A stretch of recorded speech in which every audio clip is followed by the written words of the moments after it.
Sabe o Estado? Essa estrutura toda que a gente conhece hoje? Pois é, ele não apareceu do nada, na verdade, ele foi forjado no fogo do puro caos. Vamos entender direitinho como a Europa, para tentar escapar da desordem total, acabou criando uma das máquinas de poder mais poderosas da história, o Estado absolutista. Ok, para a gente entender isso de verdade, não adianta só jogar uma definição aqui. A gente precisa fazer uma viagem no tempo. Vamos voltar para um mundo completamente fragmentado, até perigoso, o finzinho da era feudal. É lá que está a raiz do problema que o absolutismo tentou, de alguma forma, resolver. Pega só esse exemplo. Em 1597, um cronista chamado Andrés Reif fez uma viagem que hoje a gente faria sem nem pensar. Mas para ele, essa jornada mostrou o problema central daquela época. Não existia unidade. Cada pedacinho do caminho era um território novo, com um senhor diferente, leis diferentes e, claro, perigos diferentes. E o número é impressionante. 31. Foram 31 pedágios diferentes que ele teve que parar e pagar para senhores locais. Isso dá tipo um pedágio a cada 15 quilômetros. 15! Agora, para e pensa. Como é que se constrói uma economia, um país que seja desse jeito? Era impossível. Era o caos institucionalizado. E diante dessa confusão toda, de guerras particulares e pedágios que não acabavam mais, a resposta não foi um ajuste pequeno, não. Foi uma solução radical, uma que mudaria para sempre o jeito de organizar o poder na Europa. E essa solução foi, na prática, a invenção do Estado moderno. A ideia era bem direta. Para ter unidade, era preciso centralizar toda a autoridade num lugar só, a figura do rei. Aquele poder que antes estava espalhado na mão de centenas de nobres, agora teria um único dono. E é curioso, né? O próprio termo absolutismo só foi inventado bem depois, e geralmente por quem criticava o sistema. Mas a palavra pegou porque ela descreve perfeitamente a essência da coisa. Sair de uma dispersão total de poder para uma concentração radical. Tá, mas como é que se constrói uma máquina de poder tão centralizada assim na prática? A resposta está em 3 movimentos bem estratégicos que juntos desmontaram o mundo feudal. O primeiro passo, e olha, talvez o mais crucial de todos, foi bem direto: desarmar a nobreza. O Estado basicamente chegou e disse: a partir de agora, o monopólio da violência é meu. E o que isso quer dizer?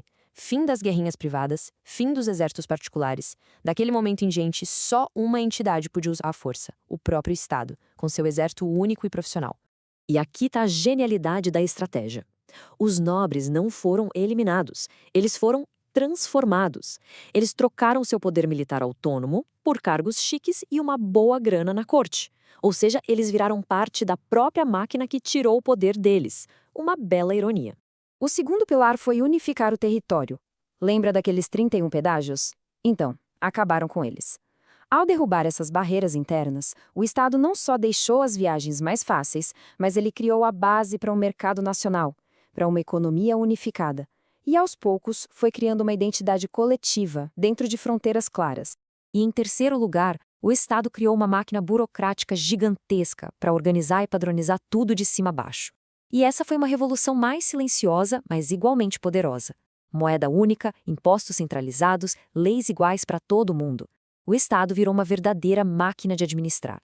E essa nova máquina era tão, mas tão grande e poderosa, que pensadores como Karl Marx olhavam para ela e viam um monstro, uma nova forma de controle, um corpo parasitário que vivia às custas da sociedade.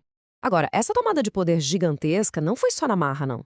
Ela foi justificada, defendida por uma teoria política muito poderosa. E, na época, muito convincente, que explicava por que um poder absoluto era necessário.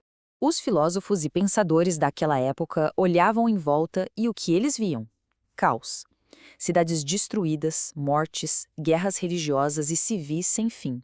A conclusão deles foi bem pessimista. O pior de todos os males não era um governo tirano, era a falta de governo, a anarquia. E aí surgiram ideias como a de Jean Bodin, que viveu o horror dessas guerras. Ele propôs um conceito revolucionário, a soberania. A lógica era simples, mas poderosa. Para ter paz, alguém precisava ter a palavra final. Uma autoridade suprema, inquestionável para botar um ponto final nas disputas. Mas quem realmente levou essa ideia assim, às últimas consequências, foi Thomas Hobbes. Para ele, a única saída para a guerra de todos contra todos era um pacto radical. As pessoas, por vontade própria, entregam todo o seu poder a um governante absoluto. Em troca elas recebem o bem mais precioso de todos, segurança. E a imagem que ele usou, a do Leviatã, um deus mortal, é perfeita. Seria uma força tão gigantesca, tão assustadora, que a simples existência dela já impediria a sociedade de se destruir. A paz, nesse sistema, nasceria do medo do poder absoluto do Estado. E então, qual é o saldo final? Qual o legado desse Estado todo-poderoso que o absolutismo criou? A resposta não é simples. É, na verdade, bem ambígua, com dois lados bem diferentes. Qual foi o resultado dessa aposta? De um lado, o absolutismo construiu as bases do nosso mundo. O Estado centralizado, a burocracia, o terreno fértil para o capitalismo. Mas o preço disso foi bem alto. A criação de um poder quase sem nenhum limite, o que era uma ameaça constante à liberdade de cada um. E esse é o ponto-chave. O absolutismo criou o Estado moderno, mas não criou um manual de instruções para controlá-lo. E isso abriu a porta para a próxima grande batalha da história política, a luta para limitar o poder daquela mesma criatura que foi criada para salvar a sociedade do caos. E essa pergunta, que nasceu lá atrás na experiência absolutista, ela ecoa até hoje. É sem dúvida um dos debates mais importantes da política. Afinal, como a gente consegue ter um Estado que seja forte o bastante para nos proteger, mas que ao mesmo tempo não seja tão forte a ponto de nos esmagar? A busca por esse equilíbrio, essa busca é o que define a política moderna.